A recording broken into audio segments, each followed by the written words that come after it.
All right, can I kindly request everyone to say sadhu to start the program? Namo tassa bhagavato arahato samma sambuddhassa. Namo tassa bhagavato arahato samma sambuddhassa. Namo tassa bhagavato arahato samma sambuddhassa.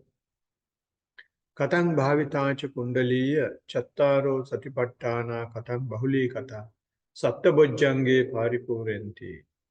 Ida kundaliya bhikkhu kaye kayanupassi vihirati atapi sampajano satima vinayya loke abhijja domanasam.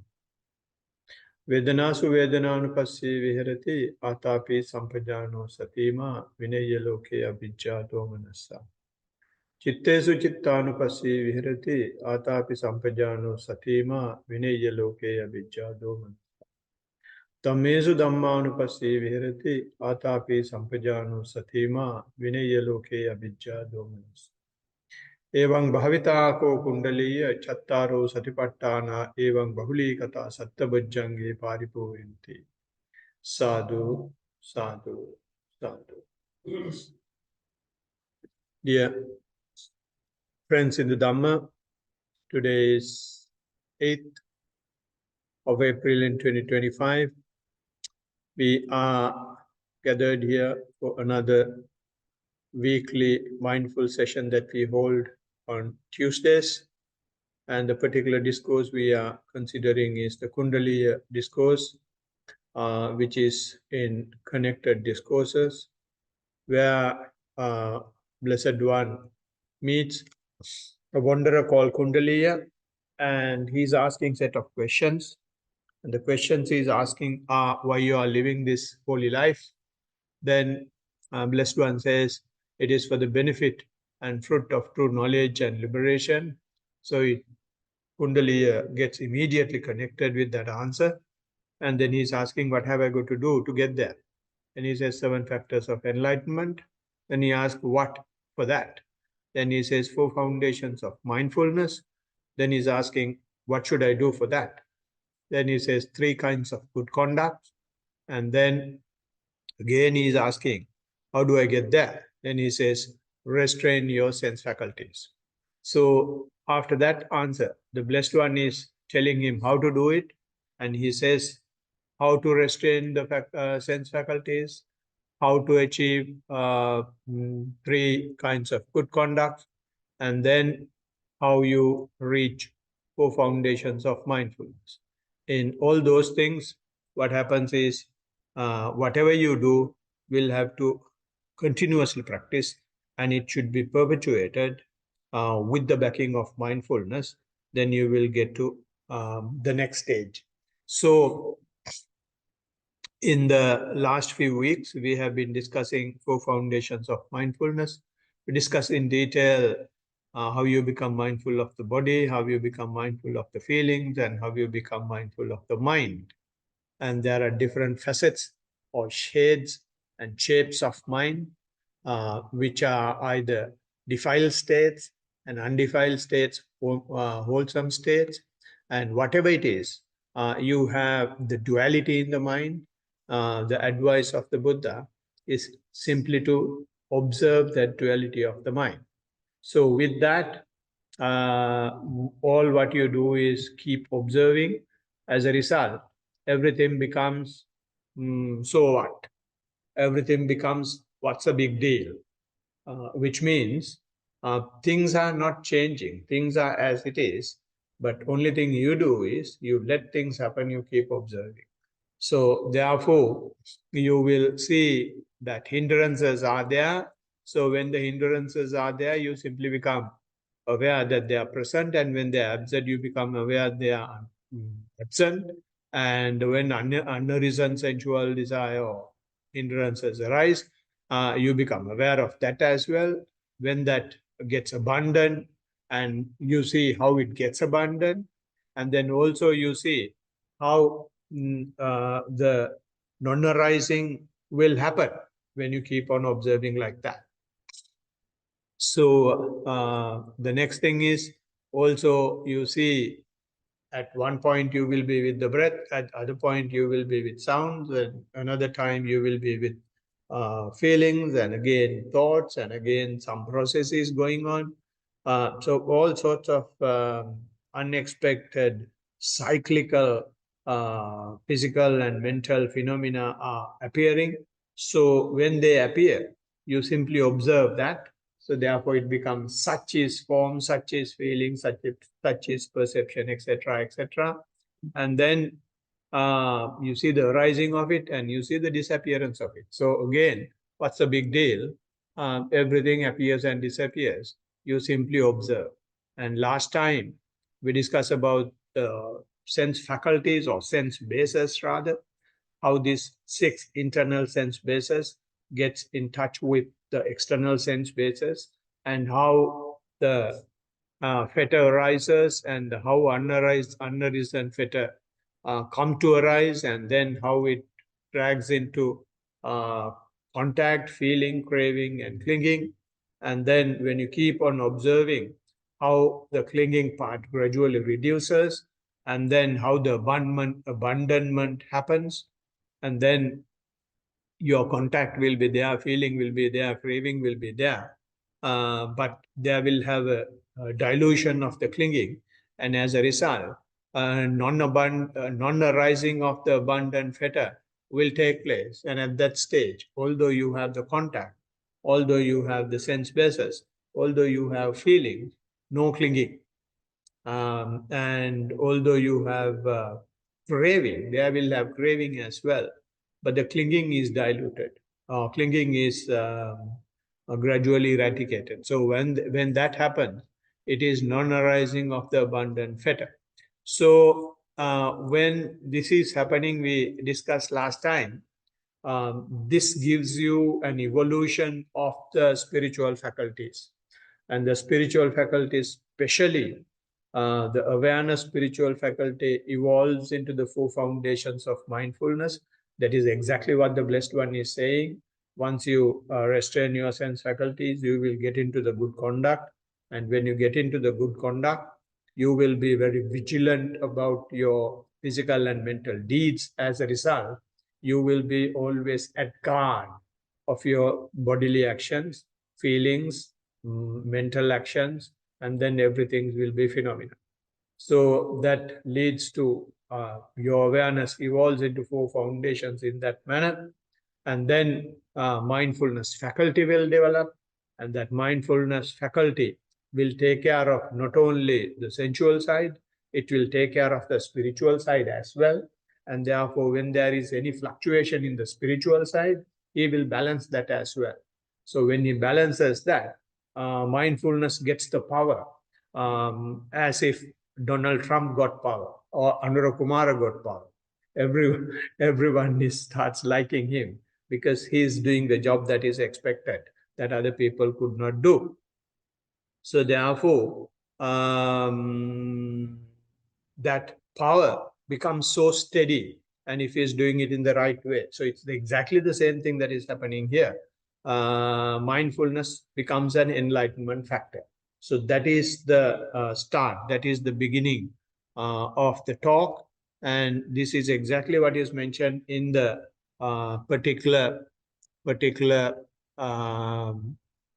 stanza I chanted as well. It says, Ida Kundaliya Kaya Kayanupasi Virati Atapi Sampajano Satima Vinayaloke Abhijja Domanasa. If you do that, it says, if you associate it, and if you continue to do it, and if you have good perpetuity of it, and then it starts the 7 factors of enlightenment. So the 4 foundations of mindfulness, when you continue that, all what happens is it goes to the 7 factors of enlightenment. Having 7 factors of enlightenment is the key to nirvana, is the rocket to nirvana, is the flight to nirvana. So this is what the mindfulness does when it is done in the right way. So now, since Our topic is 7 factors of enlightenment. We will will have to understand the first thing. These 7 factors of enlightenment did not exist during Buddha's time. I'm sorry, before Buddha's time. Before Buddha's time, they were practicing, they were meditating, they were having mindfulness. They had continuing mindfulness as well, but still they did not have 7 factors of enlightenment. The reason is they did not do it in the way the Blessed One has just mentioned. What did he say? Atapi, sampajano satima, vinayaloke abhijja domanasa. These are the 3 imperative qualities with which the mindfulness should be developed. And of that, the one in the middle is the key. One in the middle is sampajano satima. To sampajano satima means, although you have mindfulness and although you have perpetuity of mindfulness, which we call clear comprehension, you cannot just let it continue and sleep, right? Just continuation won't do. You should be aware that the mindfulness is continuing now. So in other words, you start perpetuity of mindfulness with mindfulness, and once it is continuing, that is taking you to an area that you have never been before. So when you go to that area, you should know that you are going there, and that awareness has to be there. So awareness at the beginning and awareness at the end when you get there. So when you have the awareness of mindfulness and clear comprehension, then it becomes sampajano sati. So the key to get there is, the Blessed One has given us the key at the very beginning of the 4 foundations of mindfulness. He says, have the body as the focal point. Keep the mindfulness to the fore. Underlined, highlighted, bold, keeping the mindfulness to the fore. When you keep the mindfulness to the fore, you have got nothing to worry about anything else. Everything will fall into line as the Blessed One has stated. Atapi will be there. Atapi means the energy that you exert to eradicate your defilements. We call it Kelestavana Virya. And Vinayaloke Abhijja Domanasa means you become more disciplined to strong craving and strong hatred. Right? So you can be disciplined for strong craving and hatred when you become very non-reactive. In order for you to become very non-reactive, you should be a perfect observer. Without crying, without generating anger, and also without clinging into what you are observing. So therefore, to get all these things, the main ingredient that you will have in your mental process, in your spiritual process, is to keep the mindfulness to the fore. So when you keep keeping the mindfulness to the fore was not the thing that existed before Buddha. Pre-Buddha's era, it was not there. So they continued their mindfulness, and at certain point, and that is what we discussed in our one-day retreat on Saturday. We just took the form, and we discussed how before Buddha, people got caught up in it. So they get caught up in it because when you go to the deeper layers of physical process, maybe even the mental process, you get more and more attached to it. And you get attached, you forget awareness. You forget mindfulness. So if you don't forget mindfulness, when the things become subtler, if your mindfulness also becomes sharper, then you will be able to go through these things. So this is the key after Buddha, which did not exist before Buddha, right? So therefore, keeping the mindfulness to the fore will take you to 4 foundations of mindfulness, and the evolution will naturally end up in the 7 factors of enlightenment. So therefore, that evolution, since you become mindful for each and everything, the first enlightenment factor is the mindfulness as an enlightenment factor. And then it becomes investigation of the phenomena as an enlightenment factor. Then you have energy, enlightenment factor, rapture or happiness, enlightenment factor, calm or blissful, enlightenment factor, concentration, enlightenment factor, and equanimity, enlightenment factor. And in Pali, we call them Sati Bojjanga, Dhamma Vichaya Bojjanga, Virya Bojjanga, Piti Bojjanga, Passaddhi Bojjanga, Samadhi Bojjanga, Upekha Bojjanga. So these are the 7 Bojjangas.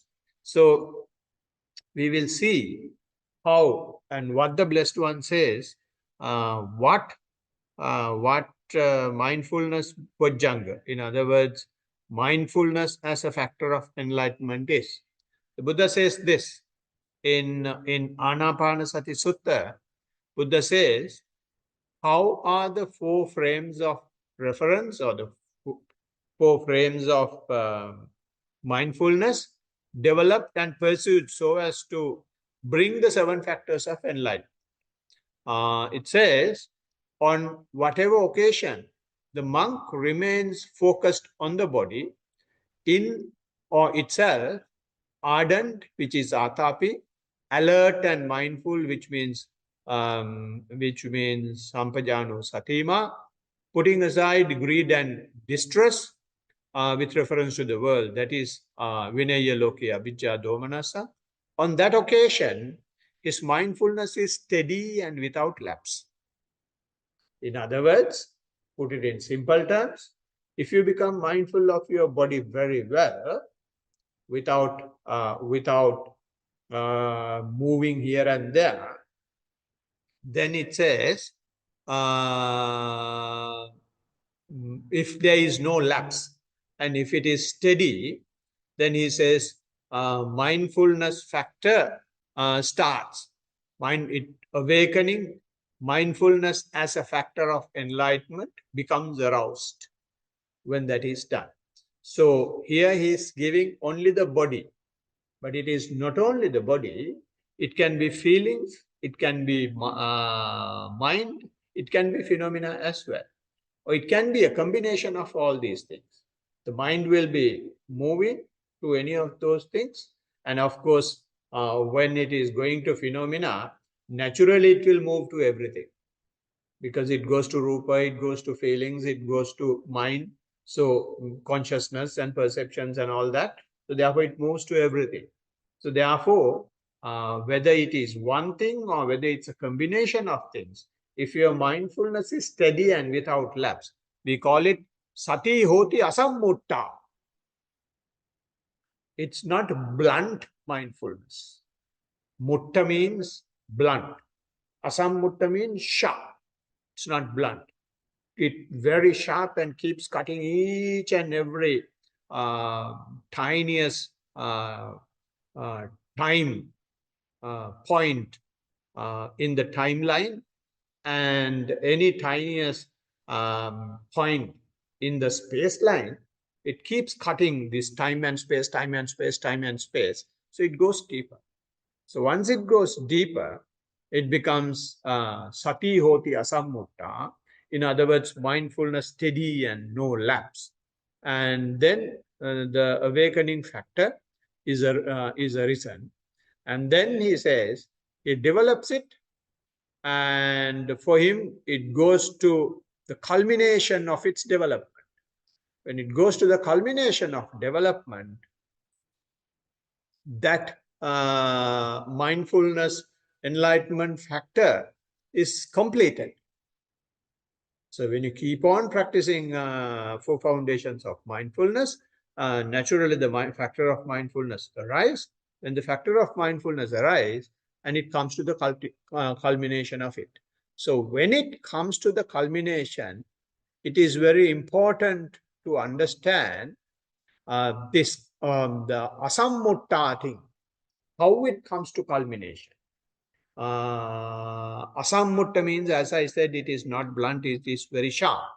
He has developed his factors of mindfulness, enlightenment factor of mindfulness.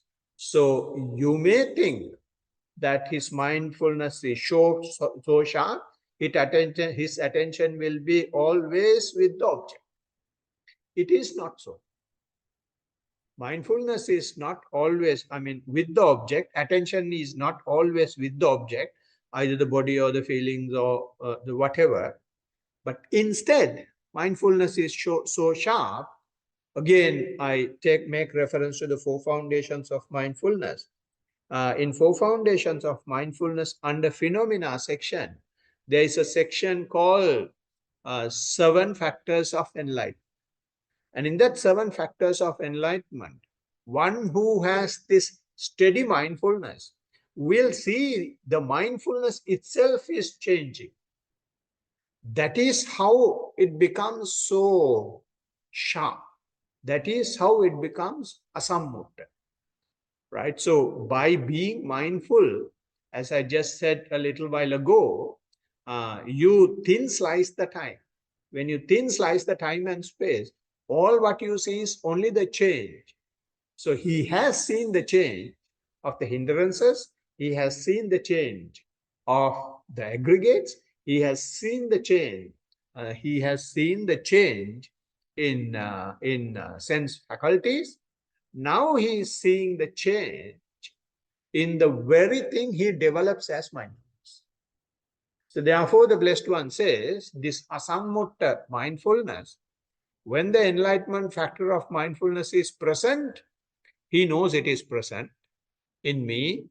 And he says, when the enlightenment factor of mindfulness is absent, he knows it is absent. So this is where most of us get stuck. This is where keeping the mindfulness to the four is important.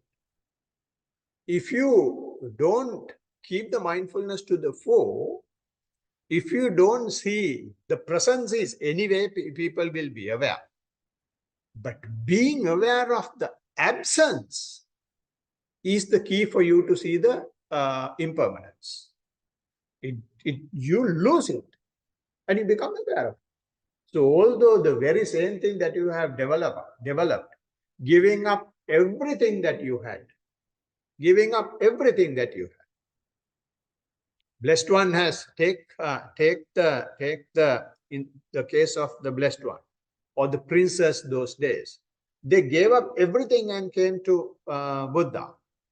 And after meditating, some of them, and of course, Venerable Nanda was expecting a much better wife than the wife he was about to marry. But ultimately, what he said was, it's rubbish.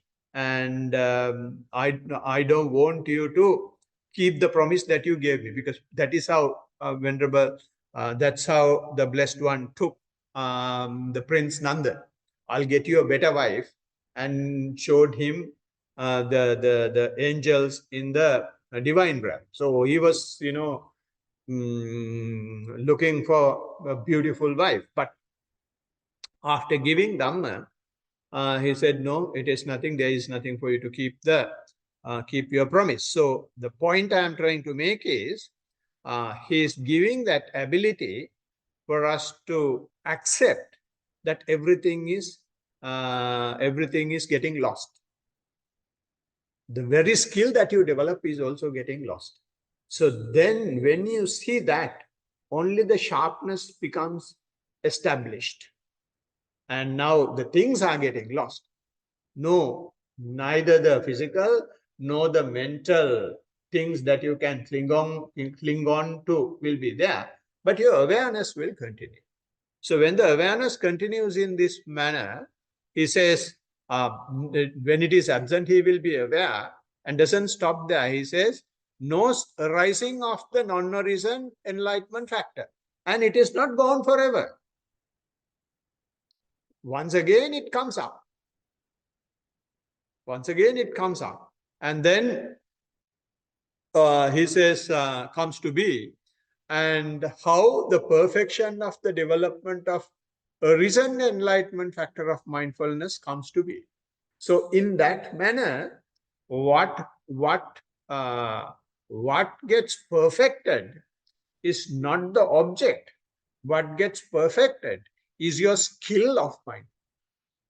So therefore, that skill is given by not having the object, but by losing the object.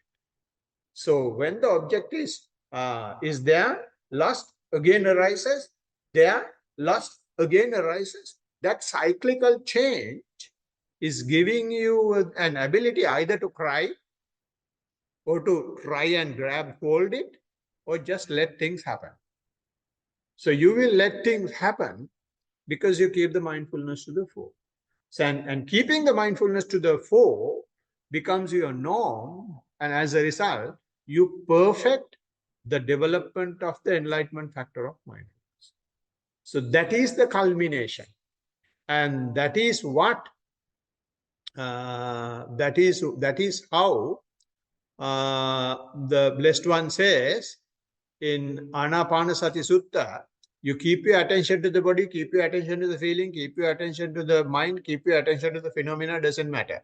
You do it ardent, you do it with mindful and alert, you do it putting greed and hatred aside, right? And you will, first it will get aroused, and then it will develop, and then it will come to the culmination. That culmination comes when appearance and disappearance happens many times, and you let the appearance and disappearance happen, and you become just a gatekeeper. You just become a CCTV camera completely switched on. Make sense? So this is how the culmination of mindfulness factor arises. So but the idea we have in our mind is when the mindfulness factor is aroused, we will be able to have our attention all the time to the object, and it will never go anywhere. We will be able to take it to the bank and put it in the safe and keep it in a way that nobody will be able to break it or touch it. But breaking things and being aware of breaking itself is the culmination. So it is something that only a people like Buddha will be able to bring it to the world. And then when this happens, when your mental skill is only observing like a zombie, and like a mad person, in Sinhala I used to call Kandata Kapu Rilava, right? So which means there is a type of seed. When you eat it, when especially the monks are sorry, not monks, there is no big difference as well. The monkeys are eating them. When the monkeys are eating them, and they don't know what's happening around them. So that's the way when your awareness gets so sharp, you will let things happen. You don't bother, and that will lead to the next stage of, or the next enlightenment factor. I'm repeating that sharp mindfulness, the mindfulness without lapse, will lead to the next stage of enlightenment factor. So in other words, there is a linear relationship. There is a direct relationship of the factor mindfulness as a factor of enlightenment to the next factor of enlightenment, which we call in Pali Dhamma Vichaya, and here we call it investigation factor of enlightenment. And this is how it is mentioned.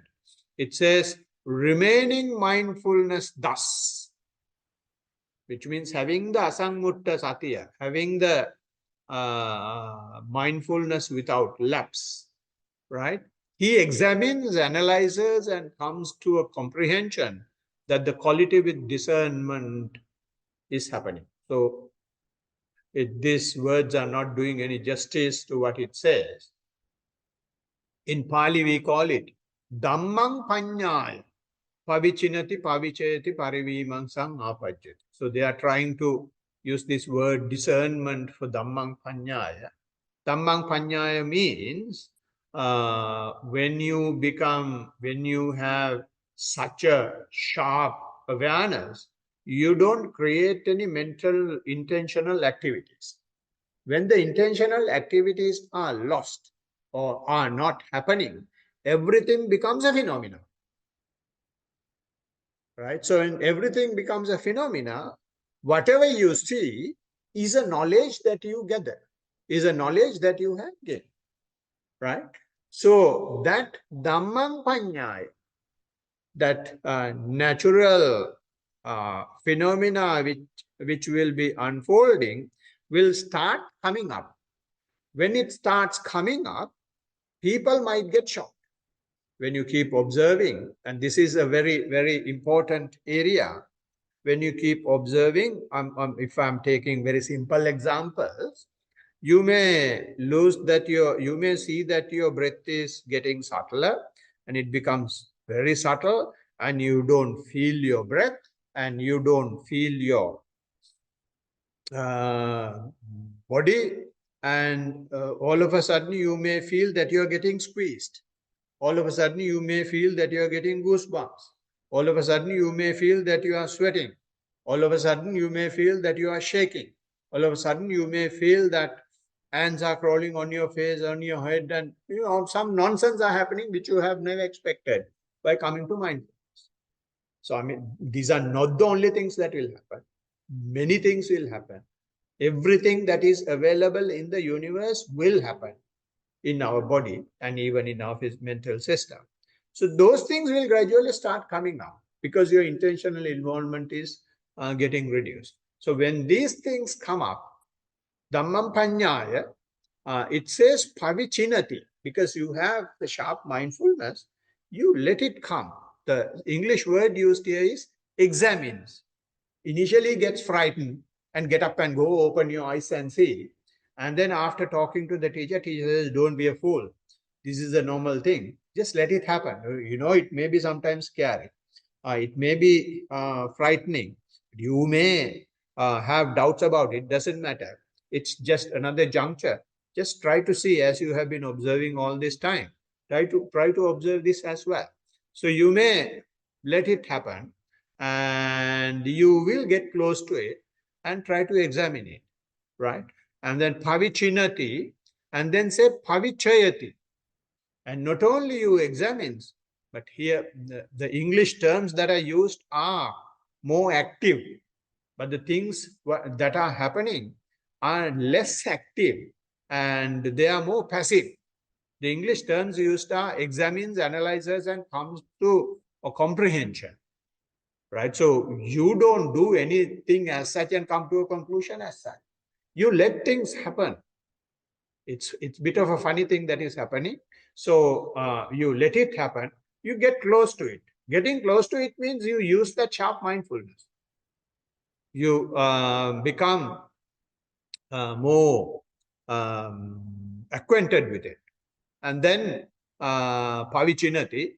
Pavichayati means then you will be able to understand, after this happens, only this happens. After this happens, only this happens. So this will last for this much time. And if you do this, this will happen. If you do this, this will happen. And you will be able to get more details, more what do you call, not just that something is happening. You will be able to see different facets of the things, how this is changing if you react to it, or if you act to it, or if you observe what happens, and things like that. More information will come. And parivimangsang apajjat. Then you learn to understand this is a normal thing that happens. So I will just let it happen. And you become even with more distance even for that. Initially, you get close and observe, and you get more information about it. And then you become more and more close to it. And you become familiar with it. And once you become familiar with it, it becomes part of your normal practicing routine, and then you let it happen. And when you let it happen, again, you are digging the sharp mindfulness are going deep into your physical and mental process. So if I just remind you the uh, uh, Sutta I took on Saturday, there blessed one says in Brahmajala Sutta, when the form is there, you identify yourself with the form. And if you are able to go beyond the form, and you say the form becomes impermanent, and absence of form becomes the permanent thing. And then if you can practice even bit longer than that, and if your skill is, if you have a better skill, then you will see it is not the absence. And sometimes again it is appearing and lasting for sometimes and again disappears. And again appearing and lasting for sometimes disappears. Right? So this is Dhamma which is happening. Initially it is there and becoming subtler and you become aware of it. And then it comes to a stage, it becomes absent. So if Dhamma Vichaya is not there, if you don't have the mindfulness without lapse, then what happens is, okay, oh, this is permanent. But if you have the mindfulness, continuing mindfulness and asammutta sati, then you will let it happen. You just observe although the object is not there. And then when you keep on observing, sometimes this damn thing is appearing and it is not appears and stays for some time, and then again disappears and then disappearance also stays for some time. And cyclically you start seeing this. And you let it happen because your mindfulness is to the fore and you have the factors, mindfulness factor of enlightenment. And then this appearance and disappearance gets more intensified. It gets intensified to an extent where you cannot say whether the appearance is there or not, whether the disappearance is there or not. It's happening so fast, as if a fan is rotating very fast. You can't say whether the petals are there or not, right? So when that happens, before Buddha, they said this is the ultimate stage we can go to, and we can't go anywhere beyond, and this is permanent. And they said afterlife, this thing will continue. But Buddha says this is where the Dhamma Vichaya comes into the picture. What they are seeing is Dhamma Vichaya, but they don't have asammutta sati. Therefore, these guys are making identifications of themselves with that situation. Buddha says just keep looking at it. When you keep looking at it, you become more and more familiar with it. And when you become more and more familiar with it, all what you see is appearance and disappearance only. So therefore, the Blessed One and each and every foundations of mindfulness in body, in feelings, in mind, and even in phenomena, he says, whenever your mindfulness is well established, you will start seeing the arising and passing away. You will start seeing arising and passing. Right? So it's the very same thing here, but it's the culminated stage. You let this happen. So that is how, when your mindfulness is so sharp, and mainly it has to be kept focused to the body. When you keep it focused to the body, only these phenomena will arise. Otherwise, you will be daydreaming about the things will happen. It's not an actual experience, but that becomes an imagination. Here is not an imagination. The things are coming up, you are simply observing, right? So, yeah.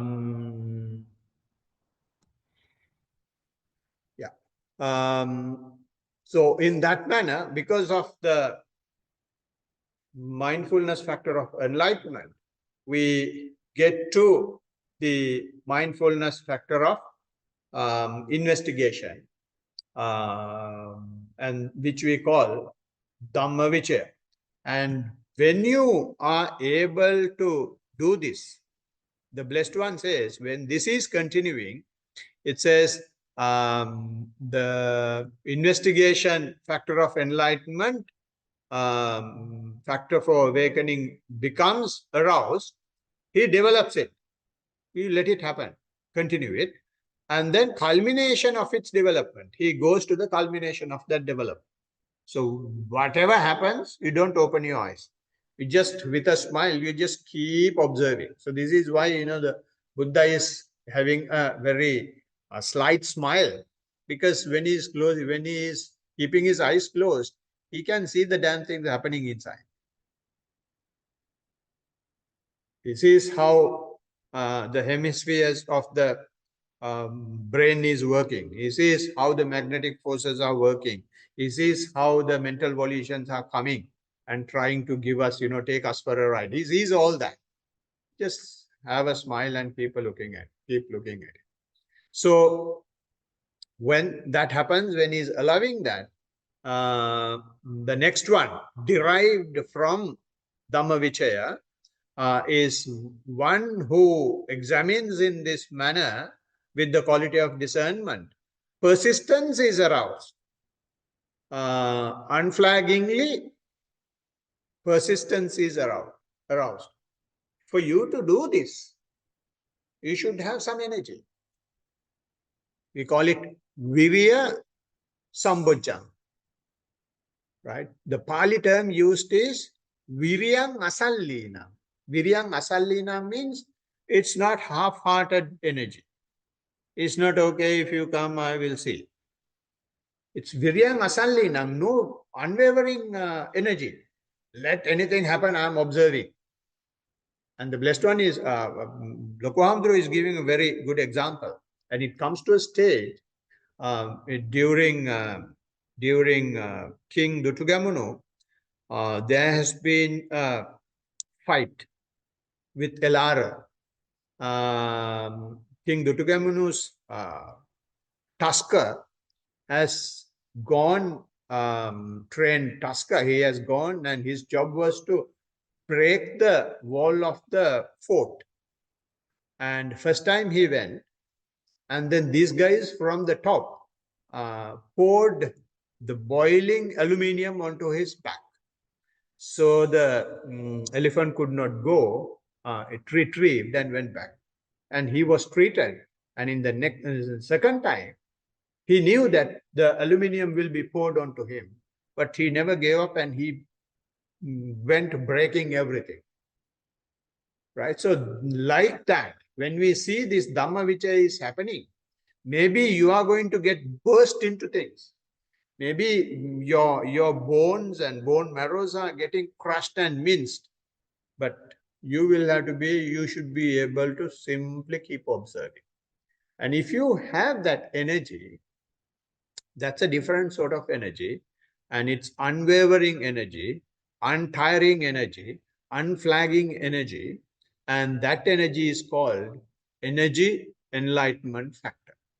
The word used here is persistence. And if you see 10 English translations, they will have 10 words. So this is why I'm giving these Pali terms, because English is not catering the Buddhism. It is based on sensuality only. So therefore, it's very hard to find proper words. Or we are not used to English, so therefore I don't understand. So whatever it is, what I want to say is, when you are able to see Dhammavichaya, investigation factor in this manner, which requires that sort of stamina, mental energy, the blessed one says, persistence as a factor of awakening becomes aroused. And he develops it, and with the development, he goes to the culmination of its development. Right. So in this manner, now you can see the continuation is happening. And even here, the continuation is happening. They are not happening directly. They are happening again with the changes only. I told you at the beginning of the co-foundations of, the mindfulness factor of enlightenment. There will be a stage where you know that investigation factor is present. You can let it happen very sharp. But again, there will have a time, it comes up, investigation factor comes up. The things happening in the body comes up, but you can't simply sit and observe. You get up and go, you open your eyes, or you shake your bum, whatever. Something will be done, investigation will not be allowed, right? And then again it comes up after some time. Then you allow it. Again you lose. Dhamma Vichaya will not happen. So in this manner, you become aware when it is there. You become aware when it is not there. You become aware when the non-nourishing thing is happening. So in this manner only it develops. In this manner only it culminates. So slowly, you go to that culmination stage. You sharpen your mindfulness and at the same time the Dhamma Vichaya together. Mindfulness is the key, not doing anything and just simply keep observing. So the mindfulness is only now turning into the other. Mindfulness is only turning into the Dhamma Vichaya. Now it is so sharp and you let things happen. Let things happen. And it becomes impermanent. And since it is impermanent, it arises again. You simply very patiently observe.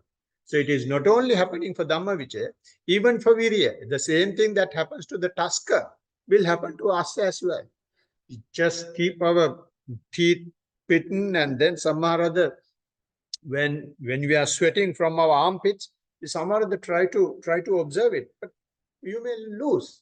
But don't give up. And come and practice the following day as well. Come and practice the day after. Come and practice the whole 7 days. And then gradually, slowly, even without your knowledge, you will go the mile. So when you go the mile, what happens is you win, lose. That winning and losing only will give you the culmination. And so it is happening everywhere. And that is what is given in 4 foundations of mindfulness, under phenomena, under enlightenment factor. All the 7 enlightenment factors, once it is developed, will not be there forever. It will be there, it will be present, it will be absent, non-resident one will arise again, and in that manner, keeps changing, and you get used to it. Getting used to is the culmination. I know it is happening, doesn't matter, keep observing. Oh, it is also happening, doesn't matter, keep observing.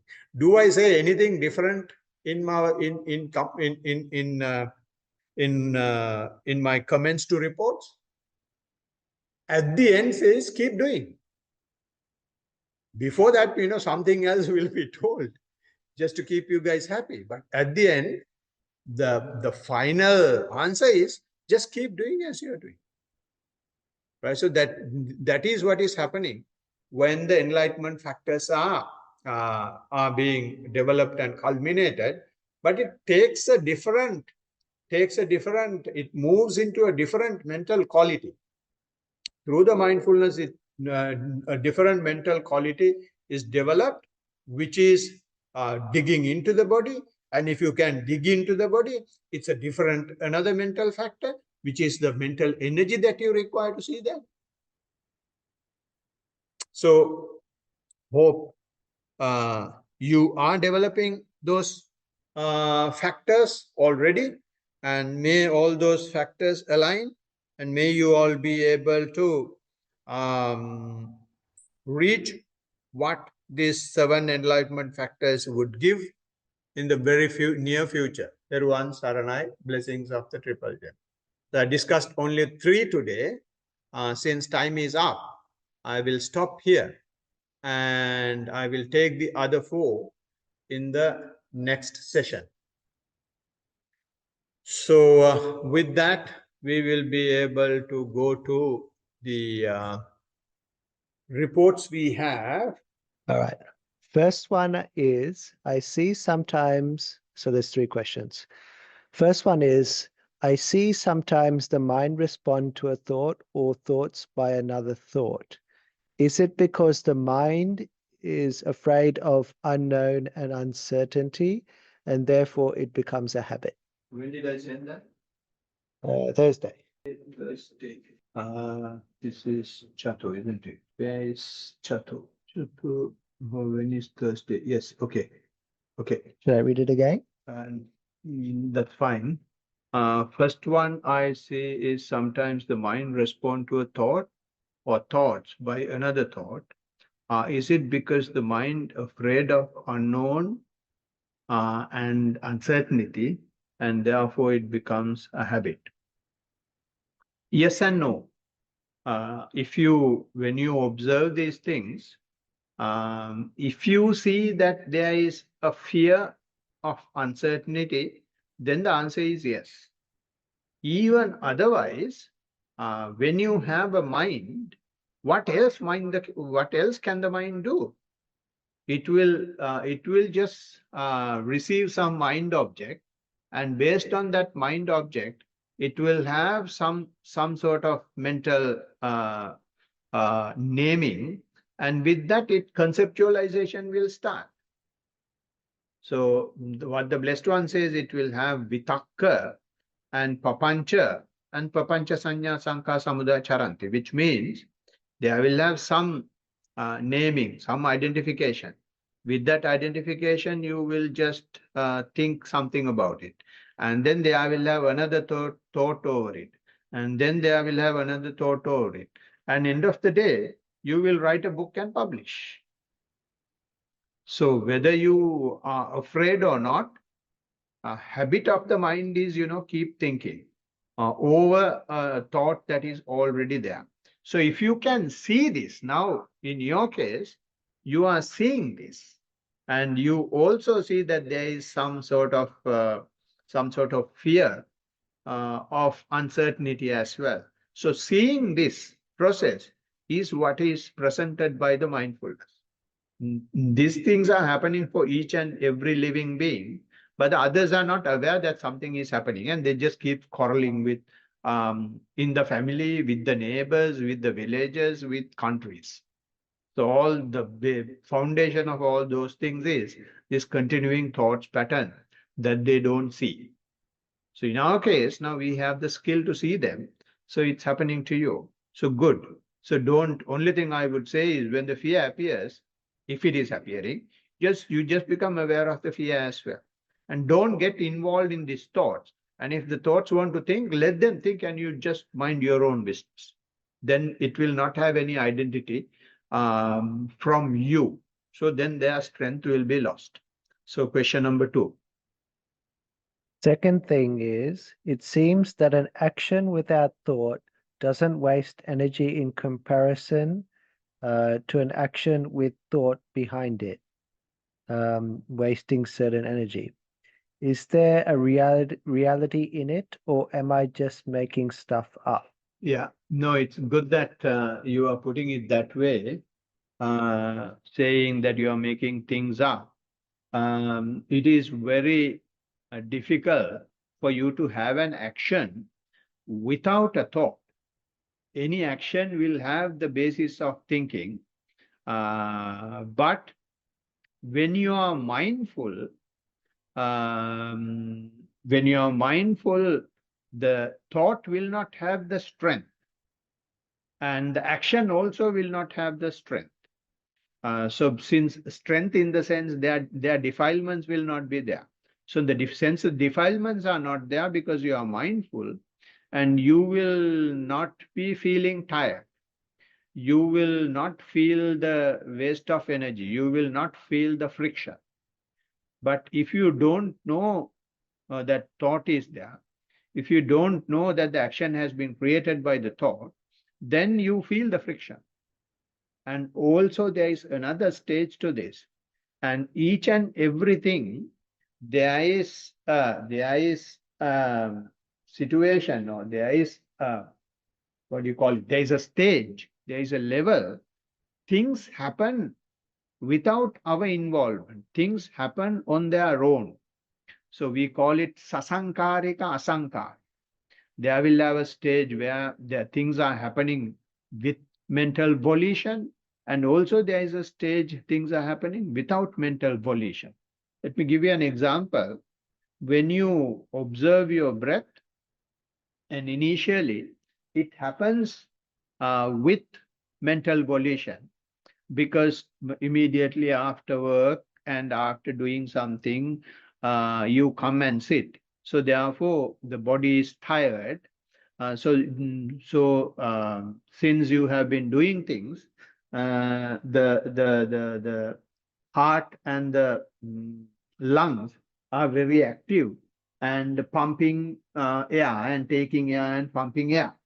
But when you keep on observing, keep on observing, keep on observing, it can go to a stage that that our body is having some cells which are getting self-regulated. So the self-regulating cells are at work. Our body is breathing, but we don't feel. So that is when you don't feel the breath. That is when you don't feel the body. Not that you have lost your breath, not that you have lost your body, but we have gone to deeper layers of the body, and the body is maintaining on its own without our intentional involvement. So therefore, that stage is also there. So it looks like you are seeing gradually these things, and you are trying to give labels and identify um, milestones for each of those things. Don't try to identify milestones. Don't try to name anything. Just observe whatever you are observing. Report as it is. Report as an observation. So therefore, the skill of observation will be upheld rather than what you see. So that is the important thing. As I mentioned in the talk today, our skill of awareness is what is important, not what you see. Because what you see are the funny things that are happening in our physical and mental processes. So we will go to the third one. Increase the volume. The third one is, I saw there's a very deep fear in the mind to break free, to stay in the unknown. It wants some sort of content to depend on in order to feel secure. I think that could be a reason for constant seeking of pleasure and fear. Because mind doesn't see this, it continues to be in this cycle, to chase pleasure and to be afraid.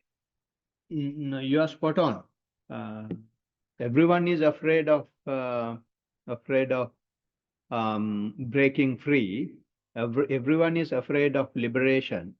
Everyone is afraid of freedom, because when you are free, most of the things that you have will be lost, and especially the mind will lose its ground. So then it will create uncertainty. It will create fear. So which means it looks like that you are tapping this area. So when you tap this area, become mindful of that as well. Yes, this is what my mind is telling. Yes, I am aware. Yes, I am aware. My mind is fearful. Yes, I accept it. So when you accept the fear, fear gets afraid of the fear. Fear gets afraid of mindfulness, because fear will take upper hand. Fear will become incredible Hulk. Is it incredible Hulk? Yeah, it becomes incredible Hulk when you become afraid of it. When you try to fight it, you don't fight it and just accept the fear. Then it can't overpower you. It can't become an incredible Hulk. So you are in that direction. So when you see those things, just be aware. And because of fear, if you are seeking pleasure, seek pleasure, but be aware I'm seeking pleasure because of fear. So therefore, the strength of it will be lost. That. Hello, Bante. Everyone, Saranai. Just wanted to ask a couple of questions when you had time to reply, please. Stop when I'm meditating for 15 minutes a day, and it's a little bit easier than I was expecting, in a sense. Like I seem to be able to like sometimes like it's hard, but it can be easy sometimes. I'm only doing like the 15 minutes, but just wondering, is that enough? And I do the walking meditation at the moment because I just injured my back again the other day, and they've had to put me on some kind of a nerve medication thing to because it's I got to go get a cortisol needle because it's like they call it bulging disc or something, and it's hitting a nerve in my back. So it's obviously like pain radiating down my leg, but I'm still just like trying to before I have the medication. Like when I get up in the morning, I do my chanting and then I do my meditation, and then afterwards I'll have my medication that I should only be on for a couple of weeks. But basically, yeah, just wondering, is the 15 minutes enough? And a couple of questions just with the meditation. Yeah. I'm just doing like. Did he say hazy Did he tell? at the beginning? Yeah, yeah. You mentioned at the beginning it feels a bit hazy. It naturally happens because mindfulness means something you don't do anything, but just keep observing. When you keep observing, you don't like things, you don't dislike things. As a result, haziness will come. So it's a natural thing. And also another thing I want to mention is that 15 minutes. If you can stay longer than 15 minutes, that's fine. You can increase 5 minutes and see. And 5 minutes sitting, 5 minutes walking, whenever you are able to walk, is a good way. So I'm not saying 15 minutes is the ultimatum, 15 minutes is the start. So you are questioning whether it is enough is a good sign that it is progressing. So increase 5 minutes and see, and let me know what happens after that. So we'll listen to the rest of the part. Loaded, seated position and closing my eyes and stuff, and I mainly try and focus on my breathing. Like I try and like continually bring like myself back to breath. Like anything, like say if like a thought that I don't like comes up, I usually try and like mixture of like the observation, like you said. Sometimes I'll even try and turn it into like a better thought. Sometimes memories will come up. Usually try and just again, like sort of what you were saying. Like I can sort of actually No, let it go. feel like the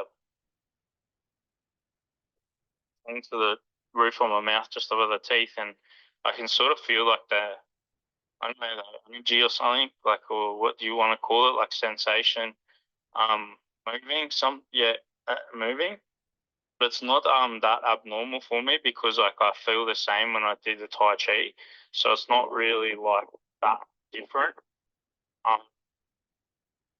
The sensations, so it doesn't really like bother me very much. But I'm just wondering, is that normal and stuff, and is the best way to just continually come back to the breath.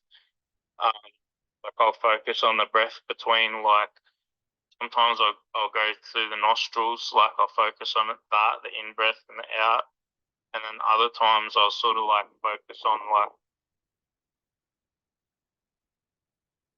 it's below the belly button, like and my where it's in and out, like there. I'll like focus there.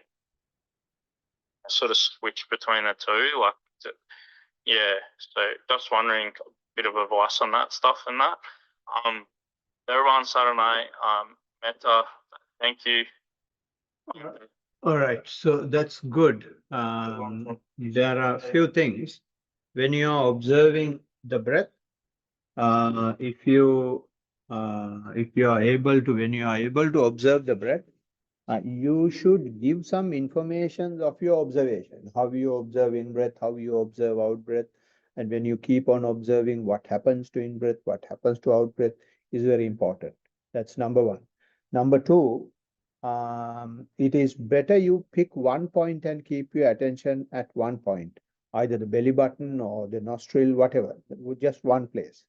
And then if it naturally changes, let me know whether it naturally changes or not.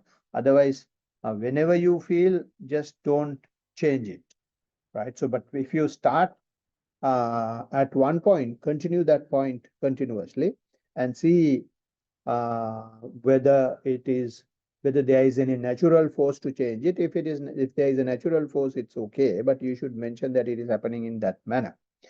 And if you change the point of observation from one to the other on different dates, that is fine. But or in different sittings, that is fine. But it is better to have one point even in different sittings. But during a sitting, it is better not to change unless it is happening naturally. So that's point number one. Point number two is it is okay bringing the mind back to the breath, provided you can continue with the breath and give information about the breath. And you can do this 2-3 times, 3-4 times, 4-5 times, doesn't matter. And the reason why you bring and see is whether you are able to be with the breath and what is coming, whether the particular other factor is a disturbance or not. So if you can't keep your attention after 5-6 times bringing back to the breath, then you will have to observe the thought in this case, or observe the sensation, right? So you don't try to make the negative thought to a positive one. Don't try to think of a better one. So the skill we are developing is choiceless awareness. So when we develop choiceless awareness, we don't choose things.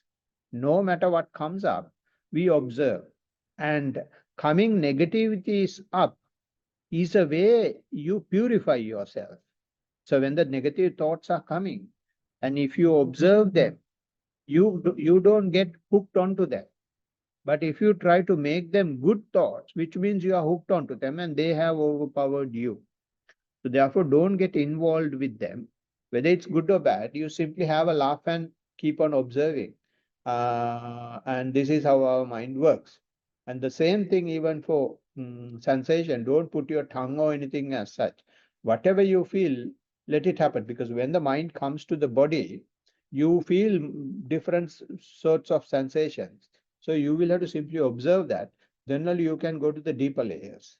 And also when the mind comes to the body, when you gradually going through the body, the mind will start opening up. So this is why these thoughts are coming. So not that mindfulness is not equivalent to your breath. Breath is not equivalent to mindfulness. Mindfulness is equivalent to awareness. So if you become aware, no matter what your object is. Hope that makes sense. And if you have any questions, send me next week. So we will discuss in the session. Blessings of the Triple Gem. So those are the questions we have received. And anything from the audience?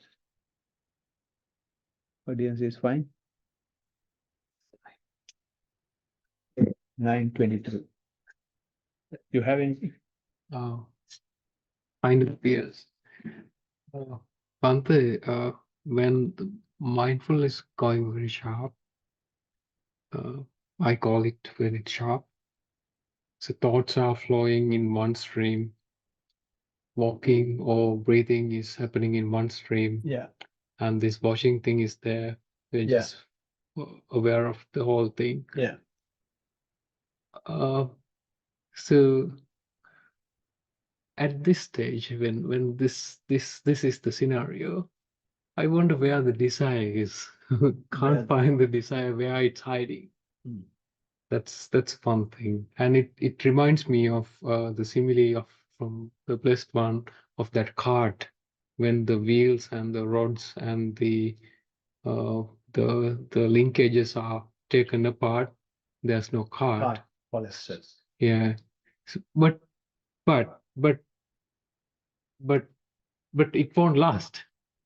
Yeah, Can, yeah, the desire again. Yeah. So where this desire and clinging like gets high, like where it hides, might be hiding in my question. Exactly. This is what I want to say. This is I want to say that I mean, when the clinging and desire is getting diluted, it is coming in a perverted manner. The clinging is the question. If the desire is not there, what the heck? It's not there. Instead of developing the awareness, the mind is trying to be smart and trying to create some thought has come, and that thought has been given some life. Thoughts are always there. Those thoughts will go. So what you have said, what you should have said was, these type of thoughts are coming. I was aware of it. And while presenting the question, you got the answer as well. And that is why we should divulge these things. Not that answer comes because the mindfulness is at work under the same. Right. So the next time also the same thing will happen. Even another sharper thing will happen. So now you should understand all these are thoughts. Blessed One has given different names, Upaklesha, Asava, Papancha, and all that. But simply all these are thoughts. I'm not trying to be, smarter than Buddha, but if you just observe them as, I know, they will not stand a chance. But having said that, our mind is so shrewd, so clever, so cunning, and it will just, take us for a ride. But this skill of mindfulness, although mind takes us for a ride, skill of mindfulness is much stronger. It will at one or the other point will come and tell you are going in the wrong direction. That is why, just after asking the question, you saw the basis of the question. Basis of the question is the very same thing you're asking. So practice and discuss is something that the Blessed One recommended. Not just recommended, he made it imperative. Taruvan Saranai. Okay. So if there are no more questions, so can I request both of you, because only Veena is in Zoom today. Ansika was there peeping for some time and then vanished. We will chant the regular stanzas and transfer merit, the positive energies that we have generated from the wholesome activities that we have done today. Over to you. May all devas share this merit which we have thus accumulated for the acquisition of all kinds of happiness and prosperity. May all other beings share this merit which we have thus accumulated for the acquisition of all kinds of happiness and prosperity.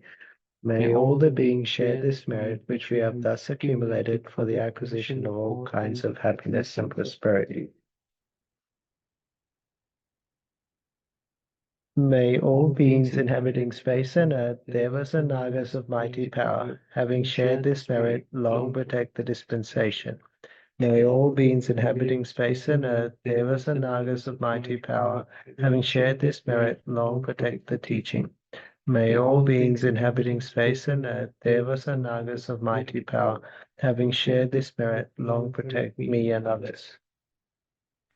If by deed, speech, or thought, heedlessly I have done any wrong, forgive, O Master, O Victor, greatly wise. If by deed, speech, or thought, heedlessly I have done any wrong, forgive, O Dhamma, to be seen here and now, timeless. If by deed, speech, or thought, heedlessly I have done any wrong, forgive, O Sangha, practice well the incomparable. Let this merit accrue to our departed relatives and may they be happy. Let this merit accrue to our departed relatives and may they be happy. Let this merit accrue to our departed relatives and may they be happy. By the grace of this merit that I have acquired, may I never follow the foolish, but only the wise up to the time I attain Nibbana. By the grace of this merit that I have acquired, may I never follow the foolish, but only the wise up to the time I attain Nibbana. By the grace of this merit that I have acquired, may I never follow the foolish, but only the wise up to the time I attain Nibbana. Sadhu, sadhu, sadhu. Everyone Saranai, thank you for joining. Everyone, good night. Sarnai Swaminathan, sir. Everyone Saranai.